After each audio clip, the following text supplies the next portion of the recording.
সেহরির সময় প্রতিবার যা ঘটে। সাহারির সময় শেষ হয়ে গেছে, আপনারা আর কেউ মসজিদে সাহারি কই করেন এলাইছে না। সময় শেষ সেহারির। ওই মসজিদে কয় নাই, তার মানে এখন খাওন যাইবে মনে হয়, খাই। ইফতারের সময় প্রতিবার যা ঘটে। আল্লাহু আকবার। আরে দূরে মসজিদে আওয়াজ শোনা যায় আজানের। ইফতার সময় হয়ে গেছে, খায়ালাই।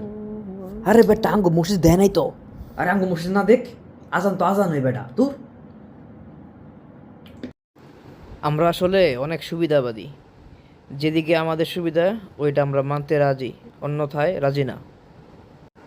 যেমন ধরেন হানাফিরা 20 টাকার তারাবি পড়ে, 8 টাকাতের পক্ষে নাই, কিন্তু নিজ সুবিধার্থে ওই যে পড়তে কষ্ট হয় বলে 8 টাকাতের পক্ষে হাদিসটা তারা মানে।